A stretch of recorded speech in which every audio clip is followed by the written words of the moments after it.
ఈ రోజు మనతో పాటు ఎంపీ రఘునందరావు గారు ఉన్నారు. ఆపరేషన్ సింధూర్ తర్వాత నాకు అర్థమైంది ఏంటంటే మోడీ గారి పేరు ప్రఖ్యాతులు బాగా పెరిగినాయండి. నువ్వు ఏ ఆడపిల్లల సింధూరాన్ని తుడిచి నన్ను చంపు అని చెప్పి ఆమె దుబాయ్ కట్టని నిల్చుంటే పోయి మీ మోడీకి చెప్పుకో అన్నావు కదా. అగో ఆ చెల్లె చెప్పిన దానికే ఈ ఫలితం అనుభవించడం వెదవా అని చెప్పి.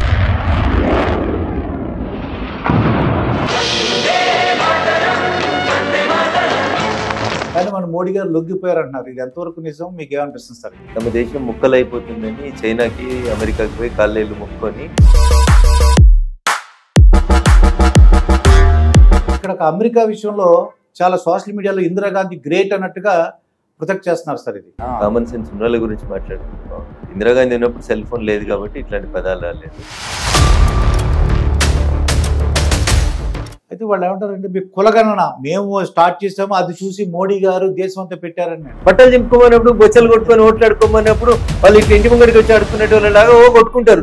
తుర్కోళ్ళకి మేమే టేకేదారులమని కొట్టుకుంటారు. మరి తుర్కోళ్ళకి ఒక్క మంత్రి పదవి ఎందుకు ఇవ్వలేదు? కాంగ్రెస్ ఏమంటుందంటే బీఆర్ఎస్ బీజేపీ కలిసిపోయిన ఉత్తిన నాటకం, పైకి నాటకం. ఆడలేక మధ్యలో పడిందని మమ్మల్ని ప్రత్యక్షంగా ఎదుర్కోవడం చేత కాదు. మొన్న జరిగిన యుద్ధంలో పాకిస్తాన్ బార్డర్ చుట్టూ కూడా చైనా కూడా ఉందండి. చైనాలో అంటే టెర్రరిస్టులు వెళ్లకుండా మన ఇండియాలో రావడానికి గల కారణాలు ఏంటంటారు? కశ్మీర్లో శాంతి భద్రతలకు విఘాతం కలిగించింది. అమాయకులైనటువంటి ఆడబిడ్డలు, అమాయకులైనటువంటి టూరిస్టులని మతం పేరు మీద గుట్టలుడ తీసి మతం కన్ఫర్మ్ చేసుకొని ఇప్పటికైనా బుద్ధి కలిగి ఉంది బిడ్డ, మేము కొట్టాలనుకుంటే ఏదైనా కొట్టగలుగుతాం ఈ దేశంలో అనేది ఒక మెసేజ్ పంపిస్తాం. అది గుర్తుపెట్టుకోకుండా ఎవడో ట్రంప్ మాట్లాడిండు లేకపోతే కాంగ్రెస్ వాడు మాట్లాడిండంటే దానికి నేనేం చేస్తాను సార్? భారత సైన్యం మొక్కవోని దీక్ష, నరేంద్ర మోడీ గారి ఆలోచన విధానం. మోడీ గారు చెప్పారు వాళ్ళు ఒక బుల్లెట్ వెలిస్తే మేము శతజ్ఞుల్ని ఫిరంగుల్ని పెంచి ముక్కలు ముక్కలు చేసేస్తాం. పేరు కోసమో ప్రతిష్ట కోసమో చేసింది కదా సార్. మా ఆడబిడ్డల సింధూరాన్ని చూడ్చిన మూర్ఖులారా, మీరు ఒకసారి మా ఆడబిడ్డలు తిరగబడితే ఎట్లుంటది?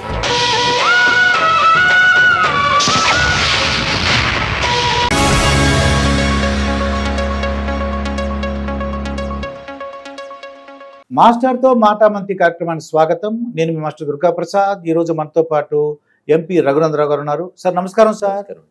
సార్ ఇందిరాగాంధీ పాకిస్తాన్, మోడీ గారు పాకిస్తాన్. ఇక్కడ ఒక అమెరికా విషయంలో చాలా సోషల్ మీడియాలో ఇందిరాగాంధీ గ్రేట్ అన్నట్టుగా ప్రొటెక్ట్ చేస్తున్నారు సార్. ఇది అంటే అమెరికాని ఎదిరించిన మహిళ, కానీ మన మోడీ గారు లొంగిపోయారు అంటున్నారు. ఇది ఎంతవరకు నిజం, మీకు ఏమనిపిస్తుంది సార్? ఇది సంస్కారం లేనోళ్ళు, అవగాహన లేనోళ్ళు, సబ్జెక్టు గురించి ఏం తెలియనోడు, చేతిలో ఫోన్ ఉన్నది కదా అని అంధవిశ్వాసం కలిగినటువంటి కాంగ్రెస్ భక్తులు చేసేటువంటి తప్పుడు ప్రచారం, అంతకుమించి ఇంకొకటి ఏం లేదు.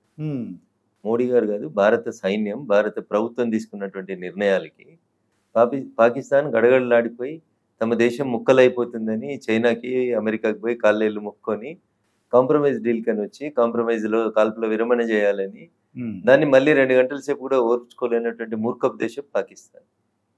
ఇందిరాగాంధీని మోడీ గారితో కంపేర్ చేయడం వేస్ట్. ఎందుకంటే ఇందిరాగాంధీ గారి లాగా మేము ఎమర్జెన్సీ పెట్టలేము దేశంలో. ఇందిరాగాంధీ గారి లాగా మేము ప్రజాస్వామ్యాన్ని కాలరాయలేము. ఇందిరాగాంధీ లాగా మేము మైనార్టీ అపీస్మెంట్ చేయలేము.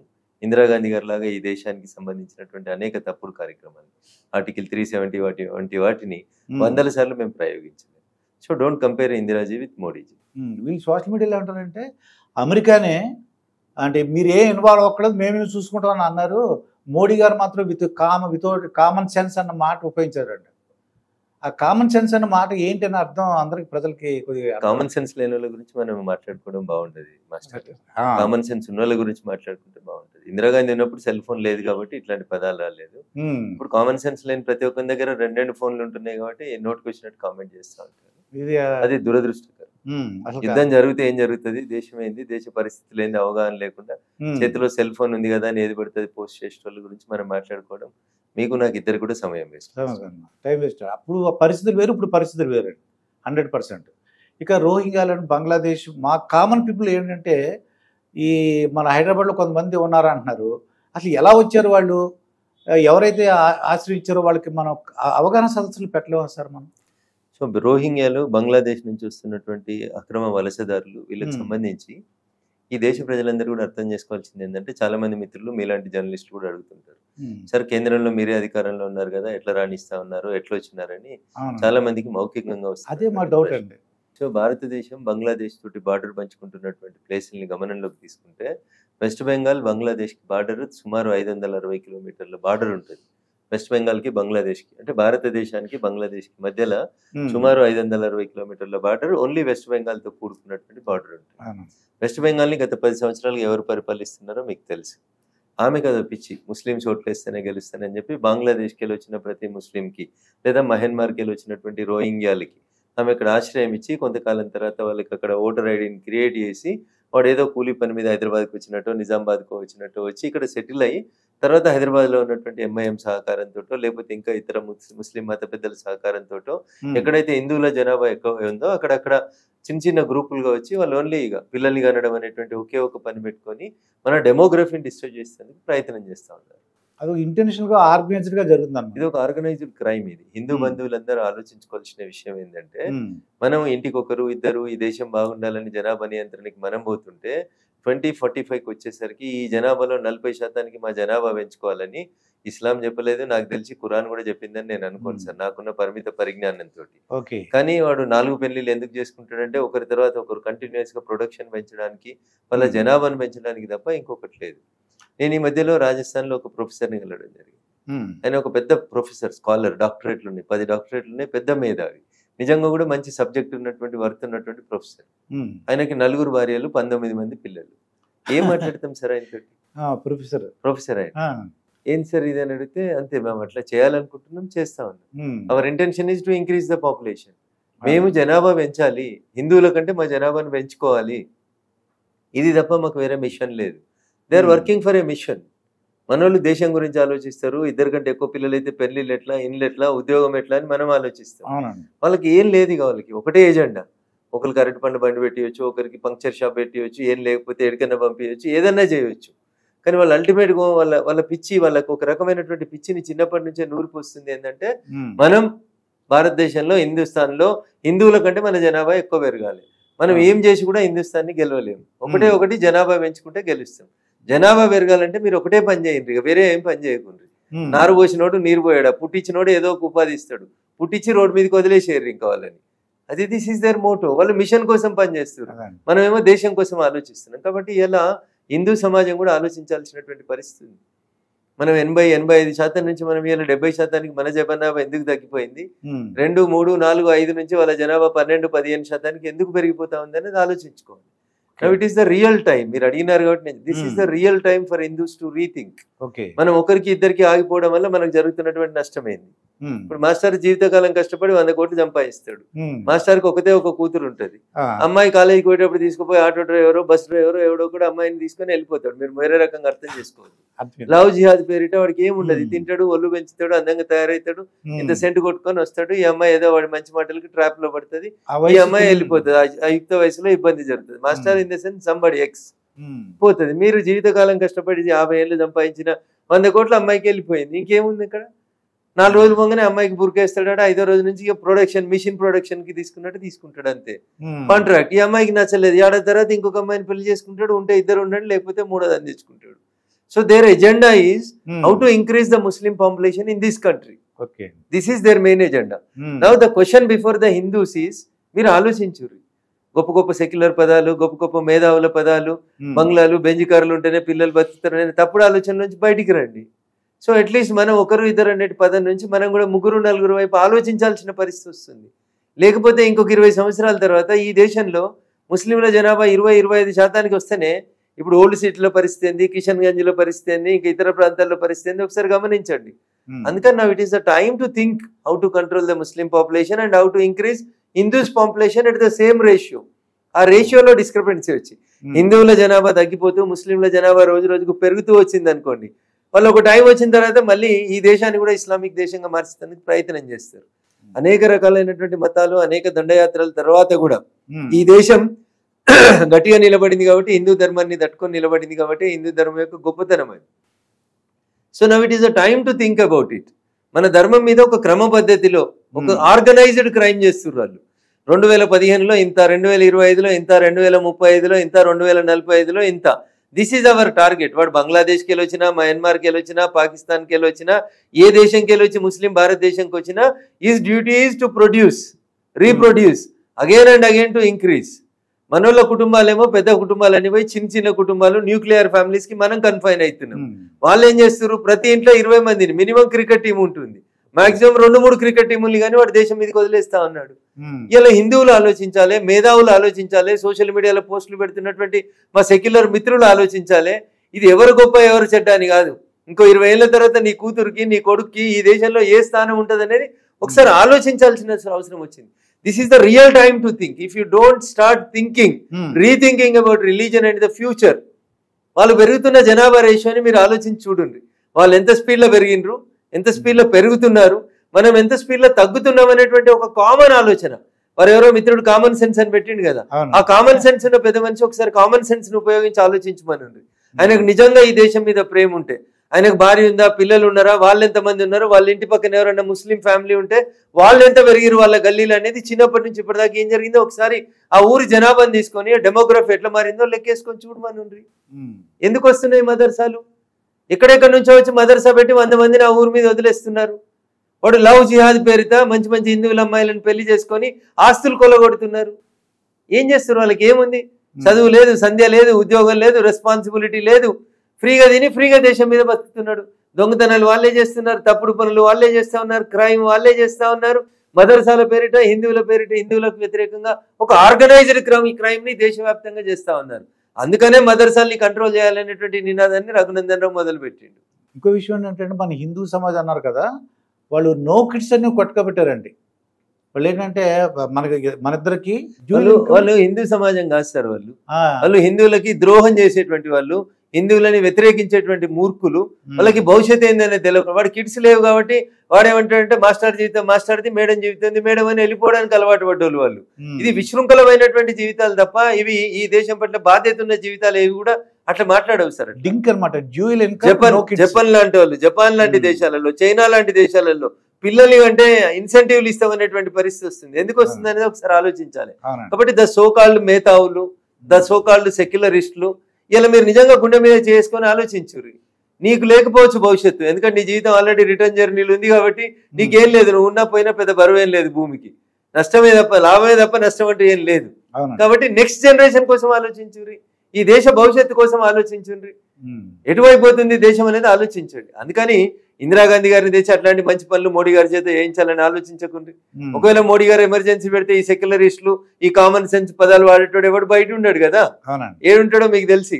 అందుకని don't force Modiji to do that. అయితే రఘునందరావు గారు మీరు చెప్పినట్టు నాకు అర్థం, నేను తోడు కావాలని ఒక సంస్థ పెట్టారండి. అదేంటంటే రీమ్యారేజెస్ అనమాట. ఎవరన్నా భార్య చనిపోయి, భర్త చనిపోయి విడాకు లేని వాళ్ళకి మళ్ళీ మ్యారేజ్ చేస్తే మీరు అన్నట్టు జనాభా పెరుగుతుంది.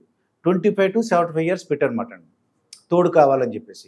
జనరల్గా ఏంటంటే విడిపోయారు అనుకోండి, ఇది విడిపోతే పిల్లలు ఉండట్లేదు, అందుకని రీమ్యారేజెస్ పెట్టారు సార్ తోడు కావాలని. మీరు చెప్పినట్టు ఏంటంటే ఒక సమాజానికి ఉపయోగపడేలాగా ఉంది అది. మరి కిడ్స్ వస్తారు కదా దాని ద్వారా, విడిపోయి విడిగా ఉంటే రారండి. మీరు చాలా చాలా పెద్దలు కాబట్టి చాలా దూరదృష్టితో ఆలోచిస్తున్నారు. ఇంకా నేను ఇంత దూరం ఆలోచించలేదు మాస్టర్, తప్పకుండా ఆలోచిస్తాను. ఇక కాంగ్రెస్ ఘన విజయాలు సాధించింది తక్కువ సమయంలో. ఎవరో అంటే 10 years తెలంగాణ చేయని పనులు మేము కాంగ్రెస్ వాళ్ళు చేస్తామని చెప్తున్నారు. సో రేవంత్ రెడ్డి గారు కాంగ్రెస్ పార్టీకి, ఈ రాష్ట్రానికి కాంగ్రెస్ పార్టీ తరఫున నాకున్నటువంటి చిన్న రాజకీయ పరిజ్ఞానంతో you will be the last chief minister. Last chief minister. ఎందుకంటే రేవంత్ రెడ్డి గారిని కాంగ్రెస్ అధిష్టానం నమ్ముతలేదు, రేవంత్ రెడ్డి గారికి అపాయింట్మెంట్లు ఇస్తలేరు. కాంగ్రెస్ లో ముసలం పుట్టింది. కుడి వైపునున్న ఆర్థిక మంత్రి, ఎడమ వైపు ఉన్నటువంటి నీళ్ల మంత్రి, ముంగటున్నటువంటి రెవెన్యూ మంత్రి ఎప్పుడు ముఖ్యమంత్రి లేస్తే అప్పుడు కుర్చీ ఎత్తుకొని పారిపోదామా అని చూస్తూనే ఉన్నారు. కాబట్టి ఈ కుర్చీల కొట్లాట లోపల జనానికి విసుగొస్తా ఉంది కాంగ్రెస్ పట్ల. కాంగ్రెస్ అభివృద్ధి మర్చిపోండి, ఉన్నట్టు కూడా ఉంచే పరిస్థితిలో కాంగ్రెస్ లేదు. కాబట్టి తెలంగాణ రాష్ట్ర ప్రజలకి కాంగ్రెస్ మీద 100% విరక్తి వచ్చింది. 10 ఏళ్ల టీఆర్ఎస్ పాలన మీద కూడా విరక్తి వచ్చింది. ఒకటే ఒక ఆల్టర్నేట్ కనబడుతుంది, భారతీయ జనతా పార్టీ. వీళ్ళకు కూడా ఒకసారి అవకాశం ఇచ్చి చూద్దాం, తప్పకుండా మెరుగైనటువంటి పాలన ఇస్తారు. ఎందుకంటే గుజరాత్ లో, ఉత్తరప్రదేశ్ లో, మధ్యప్రదేశ్ లో, రాజస్థాన్ లో, ఛత్తీస్గఢ్ లో వాళ్ళ పాలన 2 సార్లు, 3 సార్లు, 5 సార్లు, కొన్ని రాష్ట్రాల్లో 7 సార్లు కూడా కంటిన్యూస్ గా గవర్నమెంట్స్ వస్తున్నాయంటే వాళ్ళ పాలన మంచిగా ఉంది అనేది ప్రజల అభిప్రాయం. నెక్స్ట్ టైం ఖచ్చితంగా తెలంగాణ రాష్ట్రంలో భారతీయ జనతా పార్టీ అధికారంలోకి వస్తుంది. అయితే వాళ్ళు ఏమంటారంటే మీకు కులగణన మేము స్టార్ట్ చేసాము, అది చూసి మోడీ గారు దేశం అంతా పెట్టారని. నేను కులగణన అంటే అది పెట్టారంటే కారణం కాంగ్రెస్ వల్లనే. 1952 ఈ దేశానికి మొదటిసారి సార్వత్రిక ఎన్నికలు జరిగినప్పటి నుంచి వాజ్పేయి గారు అధికారంలోకి వచ్చే కంటే ముందు, అంతకంటే ముందు ఉన్నటువంటి 1-2 ప్రభుత్వాలు మినహా మిగతా కాలం అంతా కాంగ్రెసే పాలించింది. దేశానికి స్వతంత్రం వచ్చినట్టు నుంచి ఈ రోజు దాకా కులగణన చేయకపోవడానికి ముఖ్య కారణం ఎవరంటే అది కాంగ్రెస్ పార్టీ అనే చెప్పుకోవాలి. తెలంగాణలో ఏదో ఒక సర్వే చేసి ఆ సర్వేని పట్టుకొని వచ్చి మేము కులగణన చేసినామని చెప్పి సంకలు గుద్దుకుంటుంటే, మరి 55 సంవత్సరాల పాటు ఏకబిగిన ఈ దేశాన్ని పాలించినప్పుడు కాంగ్రెస్ కి ఎందుకు కులగణన చేయాలనేటువంటి ఆలోచనలు అనేది నా మొదటి ప్రశ్న. రెండో ప్రశ్న, ఎవరు ఎంత ఉంటే వాళ్ళకి అంత ఇవ్వాలి, అందుకనే మేము కులగణన చేయాలనుకుంటున్నామని రాహుల్ గాంధీ గారు పార్లమెంట్ లో చెప్పిండ్రు.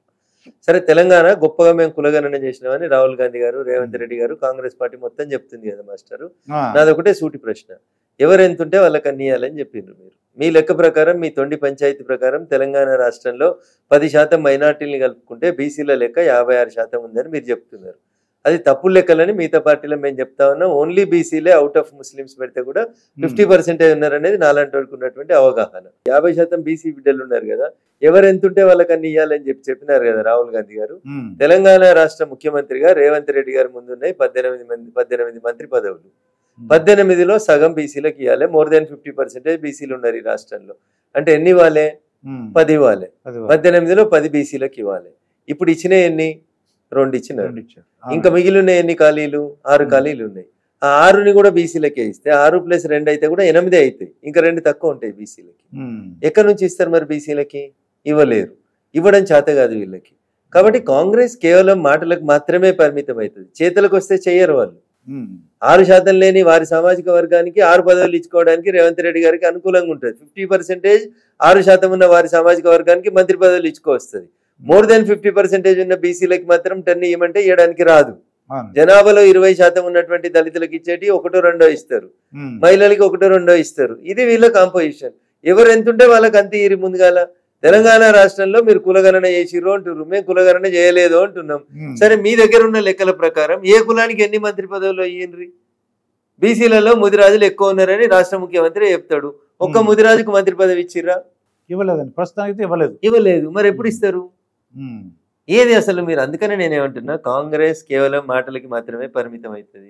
నోరుతో చెప్తారు, నొసలతో ఎక్కిరిస్తారు. మరి కులగణన రిపోర్ట్ తీసుకుపోయి రేవంత్ రెడ్డి గారు పోయి మీ CWC సమావేశంలో మాట్లాడిండ్రు కదా. మరి అదే వేదిక మీద రేవంత్ రెడ్డి గారి తర్వాత మాట్లాడినటువంటి గౌరవ Rahul Gandhi, leader of opposition, అయ్యా రేవంత్ రెడ్డి గారు నువ్వు చాలా మంచి పని చేసినావు, మీరు వెంటనే, ఎందుకంటే మోర్ దాన్ 50% తెలంగాణలో బీసీలు ఉన్నారు కాబట్టి, మీరు ముఖ్యమంత్రి పదవిలోంచి దిగిపోయి అక్కడ ఉన్నట్టు ఏదో ఒక బీసీ బిడ్డకో, కొండా సురేఖకో, మహేష్ గౌడ్కో, లేకపోతే మధు యాష్కికో, లేకపోతే పొన్నం ప్రభాకర్ గారికో ఎవరికో ఒకరికి ఇచ్చేసి ముఖ్యమంత్రి పదవి, బీసీలకి 50% కంటే ఎక్కువ మంత్రి పదవులు ఇయ్యండ్రి, ఇది CWC తీర్మానం అని చెప్పని ఉంటుంది. అది చేయరండి. మరి అది చేయకుండా పోతే దాన్ని ఏమంటారు? అంటే అధికారంలో ఉన్నప్పుడు మాటలు చెప్పడం, ప్రతిపక్షంలో ఉంటే గొడవ చేయడం తప్ప వీళ్ళకి ఏం రాదు. But we are not like that. Modi గారి కేబినెట్ లో మూడోసారి కూడా మీరు గణనాలు తీసుకుంటే 25 నుంచి 30 మంది ఓబీసీ బిడ్డలు కేంద్ర మంత్రివర్గంలో మంత్రులు ఉన్నారు.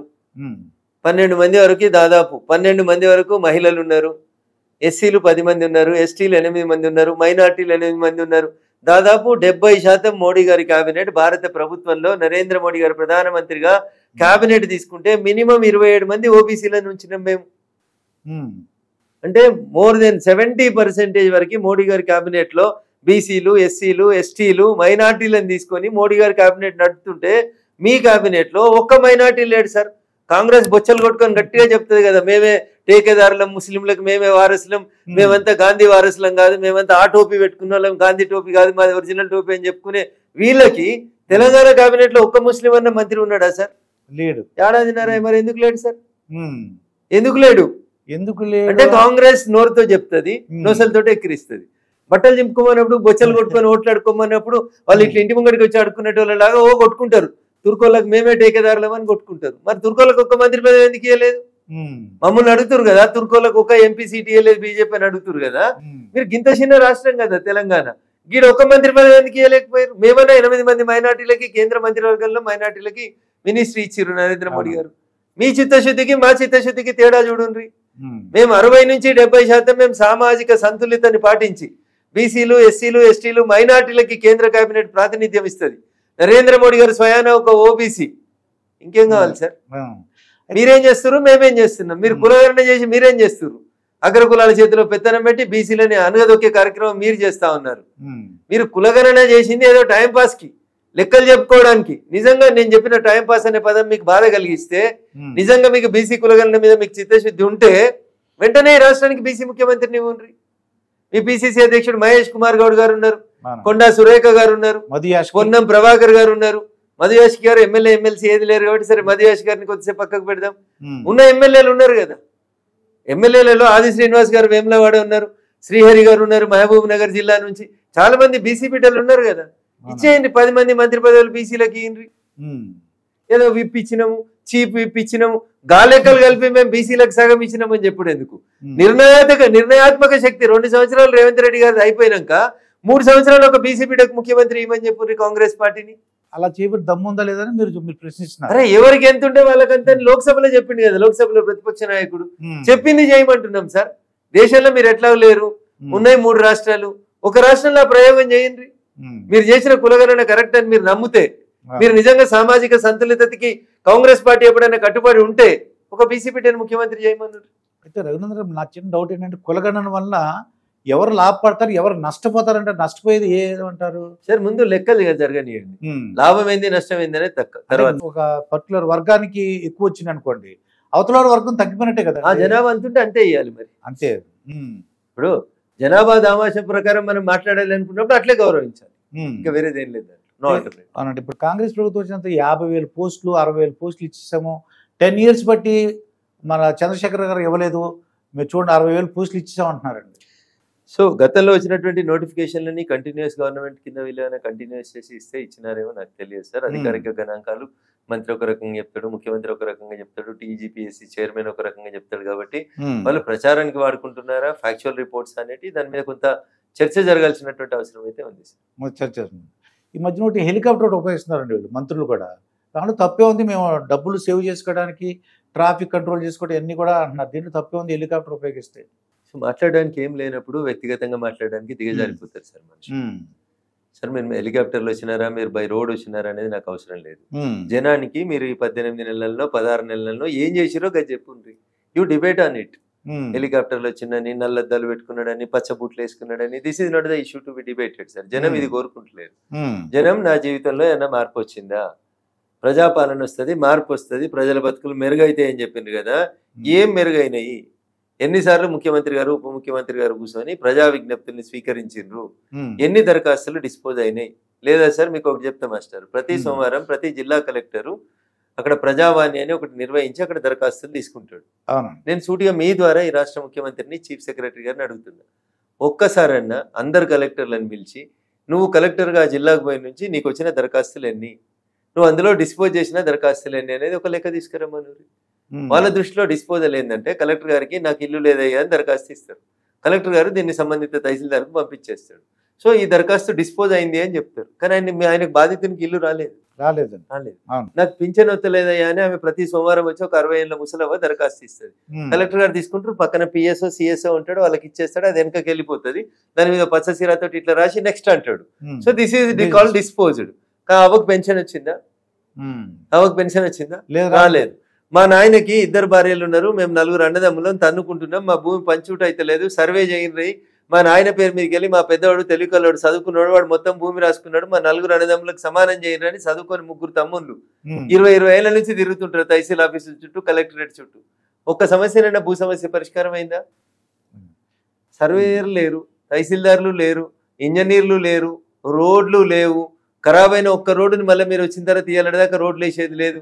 భారత ప్రభుత్వం నరేంద్ర మోడీ గారి నాయకత్వంలో ఇస్తున్న నేషనల్ హైవేలు అందంగా కనబడతా ఉన్నాయి తప్ప ఈ రాష్ట్రంలో లక్షల కోట్ల రూపాయలతో నేషనల్ హైవేల పని నడుస్తుంది. కానీ ఒక పల్లెటూరు రోడ్డు చూపెట్టారు సార్. ప్రధానమంత్రి గ్రామీణ సడక్ యోజన కాకుండా వీళ్ళ పైసలతో వీళ్ళేసింది ఒక రోడ్డు చూపెట్టుంటే. సో దిస్ ఇస్ ఎన్ని వైఫల్యాలు, ఇవన్నీ కాంగ్రెస్ పార్టీ వైఫల్యం.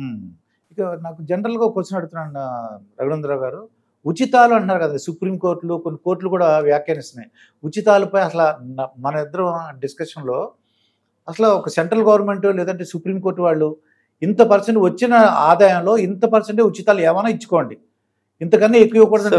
విషయం సుప్రీంకోర్టు ముందుంది సార్. సుప్రీంకోర్టు కొన్ని గట్టి మాటలు మాట్లాడింది. మరి జడ్జిమెంట్ ఇస్తారా ఏమి ఇస్తారనేది నాకు ఇంకా తెలియదు సార్. సుప్రీంకోర్టు అయితే కొంత ఉచితాలకు వ్యతిరేకంగా మాట్లాడినట్టు నాకు అర్థమైంది ఒక అడ్వకేట్ గా. సో రాజకీయ పార్టీల ఆలోచన విధానం లోపల మార్పు రావాలి. ఎందుకంటే సుప్రీంకోర్టు జడ్జిలు గౌరవ న్యాయమూర్తులు మాట్లాడిన తర్వాత అనేది నేను నాలంటలో అనుకుంటున్నాం. But what they will think and final judgement ఏమొస్తుందో చూద్దాం సార్. ఏదైనా ఈ దేశంలో సుప్రీంకోర్టు ప్రివేల్స్ కోర్టు జడ్జిమెంట్ వచ్చింది అనుకోండి, అన్ని రాజకీయ పార్టీల జడ్జిమెంట్ ని ఒబే చేయాల్సిన పరిస్థితి ఉంటది. చూద్దాం, వెయిట్ అండ్ సీ. ఇప్పుడు మన రీసెంట్ గా కేసీఆర్ అంటే మన బీఆర్ఎస్ పార్టీ వాళ్ళు 25 సంవత్సరాల పండుగ జరిపారండి. నెక్స్ట్ రాబోయేది మేమే అంటున్నారండి వాళ్ళు. మీరేమో బీజేపీ వస్తుంది అంటారు. ఇప్పుడు కవిత సామాజిక తెలంగాణ 10 ఏళ్లలో మా నాయనతో చేత కాలేదని రఘునందన్ రావు అంటే ప్రతిపక్ష ఎంపీ కాబట్టి చంద్రశేఖరరావు మీద వ్యక్తిగత కోపం ఉందో ద్వేషం ఉందో అంటున్నాడని అనుకోవచ్చు. నీ కడుపున పుట్టిన నీ బిడ్డ, నువ్వు ఎంపీ చేసిన నీ బిడ్డ, నువ్వు ఎమ్మెల్సీ అడ్డదారులే తీసుకొచ్చేసిన నీ బిడ్డనే చెప్తుంది 10 ఏళ్ల మా నాయన పాలన లోపల సామాజిక కోణం ఆవిష్కృతం కాలేదు, సామాజిక తెలంగాణ రాలేదు కాబట్టి నేను ఉద్యమిస్తా అని చెప్తుంది. అసెంబ్లీలో పూలే విగ్రహం పెట్టురని ధర్నాలు చేస్తుంది. 10 ఏళ్ళు ఏడున్నావు చెల్లె, 10 ఏళ్ళు ఏడుందో చెల్లె, మీ నాయననే కదా పాలించింది. 10 ఏళ్లలో ఎన్ని పూలే విగ్రహాలు పెట్టిరు, ఎన్నిసార్లు వచ్చిండు మీ నాయన సెక్రటరియట్ కి? ఇప్పుడు కొత్తగా వచ్చి నువ్వు అంబేద్కర్ విగ్రహం పెద్దది పెట్టుర్రి, అసెంబ్లీలో పూలే విగ్రహం పెట్టుర్రి, ఇవన్నీ మాటలు వినడానికి మంచిగా కనపడతాయి. అధికారంలో ఉన్న 10 ఏళ్ళు ఏం చేసిరు? ఎందుకు కళ్ళు కనబడలేదు? ఎందుకు సామాజిక తెలంగాణ కనబడలేదు? మొదటి 5 సంవత్సరాల్లో మీ నాన్నగారు ఒక్క మహిళకు కూడా మంత్రి పదవి ఇవ్వకపోతే నీ ఎంపీ పదవికి నువ్వు ఎందుకు రిజైన్ చేయలేదు? ఎవరైనా మహిళకు మంత్రి పదవి ఇస్తే నీకు పోటీ వస్తారని ఇవ్వకుండా నువ్వే చేస్తేవి తల్లి. ఇలా నువ్వు వచ్చి మళ్ళీ సామాజిక తెలంగాణ అంటే ఎట్లా? ఇలా కవిత గారు కూడా సామాజిక తెలంగాణ అని మాట్లాడితే నీకు ఎంపీ ఉండాలి, నీకు ఎమ్మెల్సీ ఉండాలి, మీ అన్నకు మంత్రి ఉండాలి, మీ బావకు మంత్రి ఉండాలి, మీ తమ్ముడు అన్ననో సంతగానికి ఎంపీ పదవి ఉండాలి, ఇట్లా కనబడుల కల్లా పదవులు ఉండాలి, అన్ని మీ కులానికే మీ చుట్టాలకే ఉండాలి. ఇక నీకు సామాజిక తెలంగాణ ఎప్పుడు ఏదైకి వచ్చిందమ్మా? 4 బీసీలకు మంత్రి పదవులు ఇచ్చుడు చేత కాలేదు మీకు. ఇచ్చిన ఒక బీసీని అర్ధరాత్రి తీసేస్తుంది. ఏముంది సామాజిక కోణం? ఆమె పరిస్థితి అట్లుంది. ఇంకా టీఆర్ఎస్ ఏడుందని చెప్పడానికి చెప్తా ఉన్నా నేను. రేపు మాపు కవిత షర్మిలలాగా పార్టీ పెట్టుకుంటుందనో లేకపోతే ఇంకో పార్టీలోకి వస్తుందనో రోజు చిన్న చర్చలలో టీవీలలో చర్చలు జరుగుతూనే ఉన్నాయి.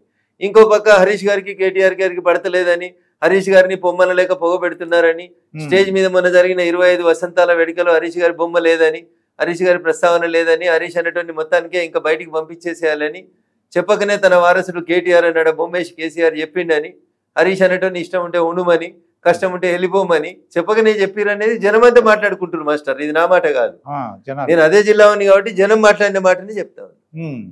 ఇవాళ టీఆర్ఎస్ ఏడు ఉంటుంది సార్? ఇంకా కాంగ్రెస్ ఏముంటుందంటే బీఆర్ఎస్ బీజేపీ కలిసిపోయిన ఉత్తిన నాటకం, పైకి నాటకం, వాళ్ళిద్దరు కలిసి ఉన్నారని చెప్పి వాళ్ళు అంటుంటారండి ఎక్కువగా. అదే చెప్తాను, ఆడలేక మధ్యలో ఓడిందని మమ్మల్ని ప్రత్యక్షంగా ఎదుర్కోవడం చేతగాక ఇట్లాంటి ఏదో మాటలు మాట్లాడుతూ ఉంటారు తప్ప భారతీయ జనతా పార్టీ బీఆర్ఎస్ తో కలవాల్సిన అవసరం లేదు. ఒంటరిగానే ఈ రాష్ట్రంలో భారతీయ జనతా పార్టీ 100% అధికారంలోకి వస్తుంది. అంటే బీజేపీ అధికారంలో రావాలంటే ఇంకేం అంటే ప్రతిపక్షంగా ఉందండి. ఇప్పుడు ఇది ఎలా వస్తుంది అంటారు? ప్రజల మన్ననలు పొందాలి. నరేంద్ర మోడీ గారు చేస్తున్న మంచి పనులని ప్రజలందరికీ చేరవేర్చాలి. ఆ ఊరికి వచ్చిన ప్రతి ఫలితం, ప్రతి పథకం, ప్రతి పైసా మనం ప్రజలకు ఎక్స్ప్లెయిన్ చేస్తా ఉంటే ప్రజలు మన వైపు వస్తూ ఉంటారు. ప్రజల మనసులు గెలిచి ఎలక్షన్స్ గెలవాలి కానీ డబ్బులతో గెలవలేము.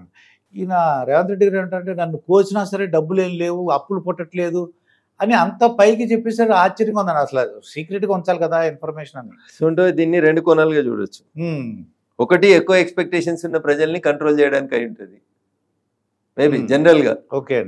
తెలివిగా ఆలోచిస్తే ఎక్కువ ఎక్స్పెక్టేషన్స్ చేస్తా ఉన్నారు. ఆర్టీసీ వాళ్ళు స్ట్రైకులు, అసలే ఏం లేదట పట వచ్చిన జీతం జాలిపట అనుకుంటేందుకు మనుషుల సైకాలజీని సెట్ చేయడానికి మాట్లాడినాడా, లేకపోతే నిజంగానే డబ్బులు లేవా, ఆయనతో అడ్మినిస్ట్రేషన్ అయితలేదా, ఆయన మాట్లాడుకోలేదు. మనం మాట్లాడితే ఏమైందంటే పక్క పార్టీ వాళ్ళం కాబట్టి భగవాన్ని పంచాంగం చెప్పమంటే పగటిలు చచ్చిపోతాం అన్నట్టు ఉంటుంది పంచాయతీ. ఇప్పుడు నేనేం మాట్లాడినా రేవంత్ రెడ్డి మీద వాళ్ళ పార్టీ వేరు మా పార్టీ వేరు కాబట్టి ఆయన వినాశనాన్ని నేను కోరుకుంటున్నా అని జనం అనుకుంటారు. కానీ మేము కోరుకుంటలేం.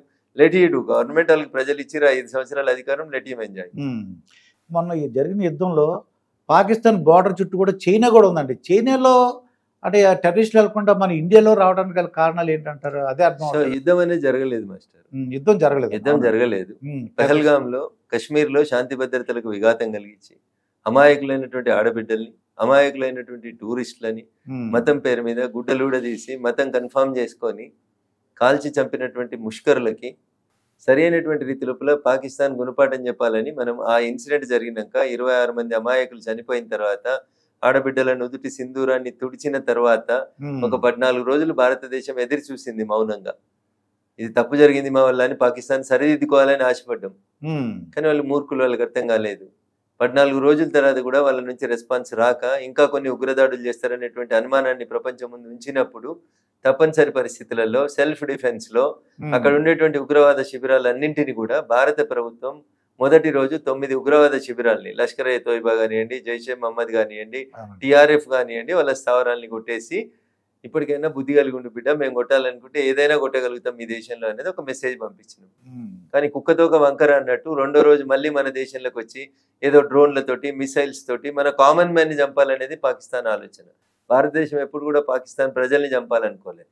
పాకిస్తాన్ లో పెరుగుతున్నటువంటి ఉగ్రవాద మూకలకి ఆశ్రమిస్తున్న వాళ్ళని చంపాలనుకోవడం భారతదేశం కోరిక తప్ప, అది కూడా మాకు 9/11 అదో ఏదో ముంబై దాడిలో ఇట్లా చేసి మా దేశంలో మీరు డిస్టర్బెన్స్ తెస్తున్నారు కాబట్టి, మా దేశాన్ని మీరు కన్నెత్తి చూసి మా ఆడబిడ్డల సింధూరాన్ని తొలగిస్తున్నారు కాబట్టి మిమ్మల్ని ఖచ్చితంగా కంట్రోల్ చేయాలని చేసినాం తప్ప, భారతదేశం అంటే యుద్ధం చేయాలనుకుంటే 10 నిమిషాలు కూడా పాకిస్తాన్ కి తట్టుకునే కెపాసిటీ లేదు. మొన్న కనబడింది ఒక్క డ్రైన్ కూడా భారతదేశ గగనతలంలోకి రాకుండా.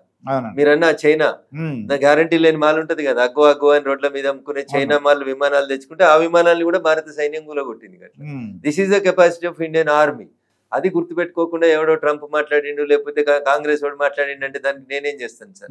భారత సైన్యం మొక్కవోని దీక్ష, నరేంద్ర మోడీ గారి ఆలోచన విధానం, అక్కడ ఉన్నటువంటి అజిత్ దోవల్ గారి అంచనాలు, ఇవన్నీ వెరిసి పాకిస్తాన్ ని 2 రోజులలోనే మోకాళ్ళ మీద కింద కూర్చున్నటువంటి పరిస్థితి తీసుకొస్తే, వాళ్ళ ఎయిర్ బేస్లన్నీ కొట్టేసినాక వాళ్ళ ఒక్క విమానం లేక, ఒక్క ముష్కరుడు లేక, ఒక తుపాకీ పనిచేయక, చైనాకి వెళ్ళి తెచ్చుకున్న మాల్ అంతా ఓపెన్ కాక, సామాన్ బార్డర్ మీద పేలక, ఏం చేయాలో అర్థం కాక పోయాడు చైనాని, ఇటు అమెరికాని, ఇద్దరిని కాళ్ళ బేరం పెట్టుకొని ఏదో చేసుకొని వచ్చినాడు. అయినా వాడి బుద్ధి కుక్కతో ఒక వంకరే కాబట్టి వాడి గుణపాఠం చెప్పాల్సిందే. ఓ పక్కన 44% ఏరియా ఉన్న బలూచిస్తాన్ అయిపోయింది, ఇక సెపరేట్ దేశం అవుతుంది బలూచిస్తాన్ నుంచి పాకిస్తాన్ సైన్యాన్ని ఎలగొట్టిండ్రు, బలూచిస్తాన్ పని అయిపోయింది.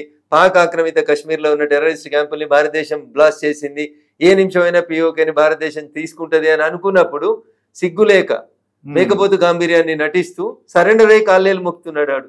అది కూడా అర్థం కాకపోతే ఈ జనానికి మనం ఏం చేస్తాం మాస్టర్? కానీ ఇది ఆపరేషన్ సింధూర్ తర్వాత నాకు అర్థమైంది ఏంటంటే, మోడీ గారి పేరు ప్రఖ్యాతులు బాగా పెరిగినాయండి. ఎందుకంటే కొన్ని సోషల్ మీడియాలో ముస్లింలే శంషేర్ అని చెప్పేసి మోడీ గ్రేట్ అని అన్నారు సందర్భాలు కూడా నేను చూశాను.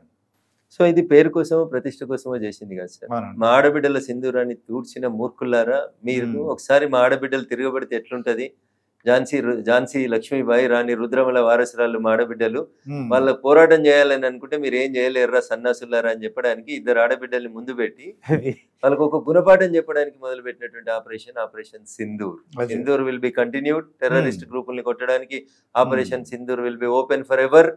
పాకిస్తాన్ ఎల్ఓసిని బ్రేక్ చేసి భారతదేశంలోకి రావాలనుకుంటే తునియలు చేస్తాం. నిన్న మోడీ గారు చెప్పారు, వాళ్ళు ఒక బుల్లెట్ వెలిస్తే మేము శతజ్ఞుల్ని పిరంగుల్ని పెంచి ముక్కలు చేసేస్తాం. ఇంతకాలం మేము మర్యాదగా ఉన్నాం, ఇంకా మా మర్యాదని మా సహనాన్ని చేతగానితనంగా భావిస్తే ఖచ్చితంగా మా చాతనైన తనం ఏంది అనేది నీ లాహోర్ బేస్కి వచ్చి కొట్టిన రోజే అర్థమై ఉండాలి నీకు. నీ టెర్రరిస్ట్ క్యాంపుల్ని ఒక్క సివిలియన్ చనిపోకుండా కేవలం టెర్రరిస్ట్ క్యాంపుల్ని కొట్టగలిగింది భారత సైన్యం. అది 2 ఆడబిడ్డలు అంటేనే నువ్వు అర్థం చేసుకోవాలి.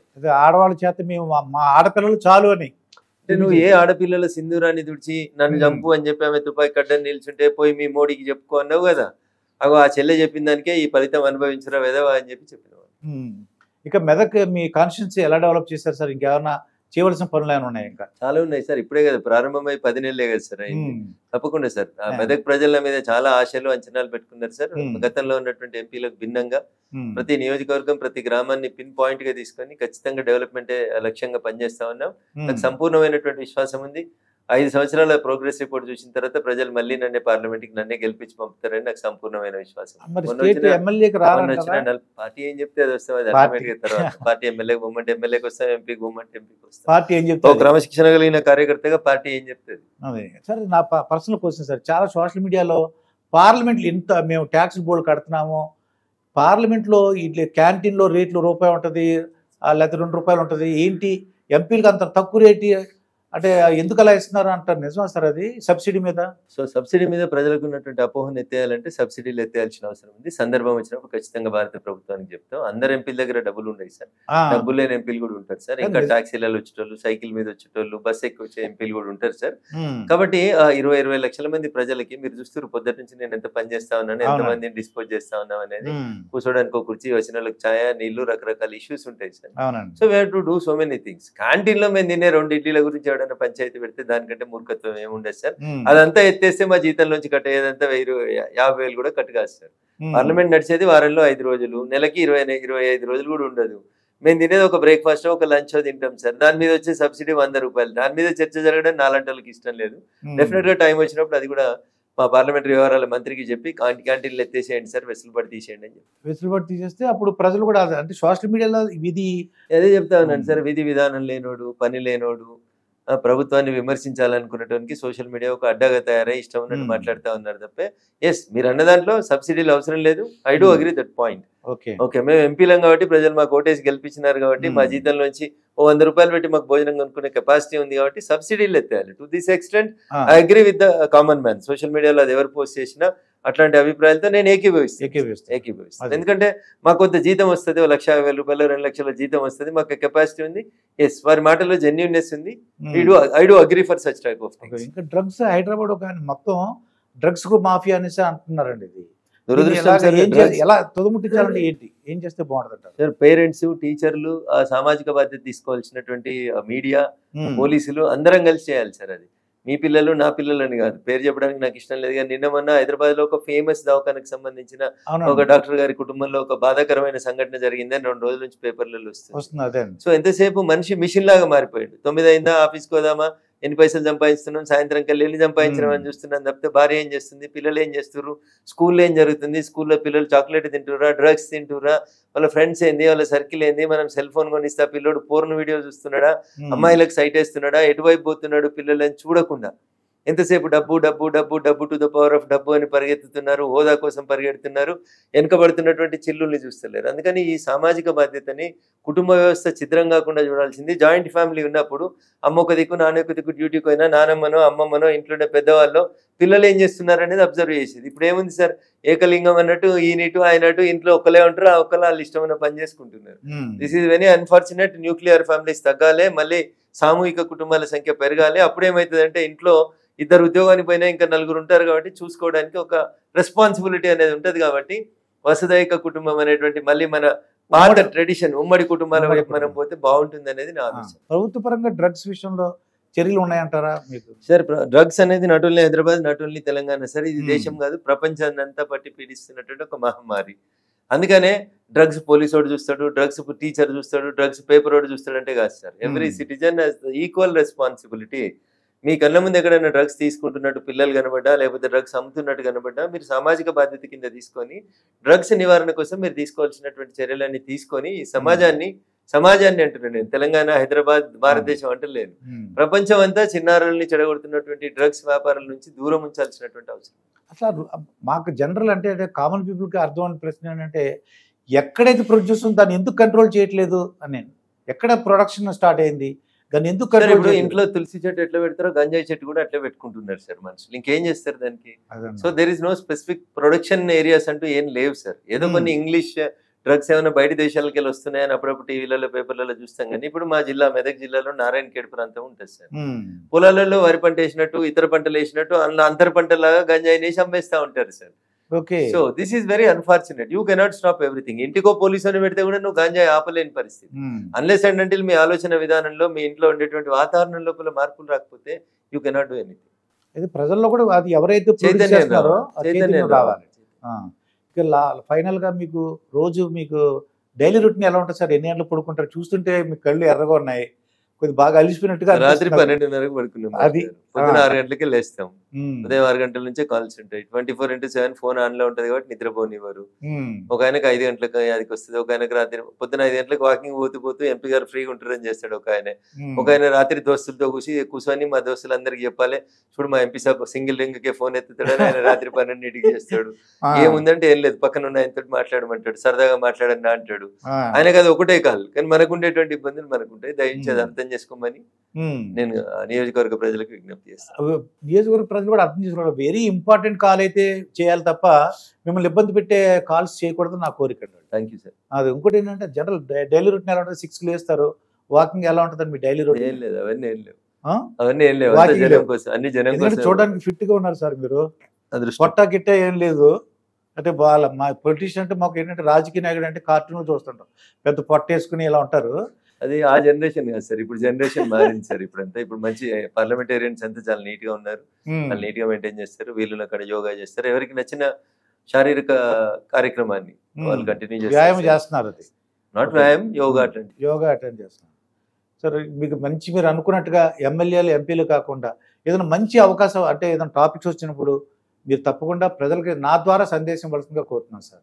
సో ప్రజలందరినీ కూడా నేనేమంటాను, ఈ దేశం నాకేం ఇచ్చింది, నేను ఎంత సంపాదించుకున్నా అనేది బంద్ చేసి what is your social responsibility అనే విషయం మీరు ఆలోచించండి. అది చేస్తే ఏది మంచి ఏది చెడు అనేది మనం భవిష్యత్ తరాలకు నేర్పిస్తే చాలు సార్, ఈ సమాజం బాగుపడుతుంది. What is good, what is bad అనేది ఆ పిల్లోడికి తెలిస్తే బ్యాడ్ వైపు పోకుండా ఉండడానికి ఏం చేయాలనేది మనం కొంచెం చెప్తే సరిపోతుంది. చిన్నప్పుడు చెప్తారు మాకు టీచర్లు చెప్పేటోళ్ళు, మొక్క ఈ వంగనిది మాన ఈ వంగన అని. అందుకని సమాజంలో పిల్లల్ని చిన్నగా ఉన్నప్పటి నుంచే మనం ఒక రకమైనటువంటి మంచి వాతావరణంలో పెంచితే బాగుంటది. కానీ వాడు పుట్టి టోపీ పెట్టగానే ఈ దేశానికి వ్యతిరేకంగా మైండ్ ఖరాబ్ చేసేటువంటి ఆలోచనలు బంద్ చేయండి. ఈ దేశం మనది అనేటువంటి ఒక విస్తృతమైనటువంటి భావనతో ఉండండి. ప్రపంచంలో ఎవరు ఎక్కడున్నా అందరూ బాగుండాలని కోరుకోండి. దాంట్లో సర్వే జన సుఖినో భవంతు అనుకుంటే బాగుంటుంది అనేది నా ఉద్దేశం. మొన్న ఒక 26 మంది చనిపోయినా కానండి రఘునందరావు గారు, మొత్తం ప్రపంచం మొత్తానికి మేము భారతదేశం అంతగా యూనిటీగా ఉందని మనం చాటే ఉన్నది. అది మాత్రం మీ సోషల్ మీడియాలో కొంతమంది మాత్రమే ఉంటారు సార్, ఊరు అన్న తర్వాత రకరకాల వ్యక్తులు ఉంటారు అన్నట్టు కొందరు ఉంటారు, మంచి వాళ్ళు ఉంటారు. మనతో ఐకమత్యంగా ఉన్నాము. 100కి 99% మంది ఐకమత్యంగా ఉన్నారు సార్. 1% ఇంకా చెడిపోయిన వాళ్ళు ఉంటారు, దాన్ని ఏం చేయలేము, సంస్కరించుకోవడం తప్ప. ఇదండి బీజేపీ ఎంపీ రఘునందరావు గారితో జరిగిన ఇంటర్వ్యూ. మరొక ఇంటర్వ్యూతో మీ ముందుంటాను, మీ మాస్టర్ దుర్గా ప్రసాద్. నమస్కారం సార్. Thank you sir.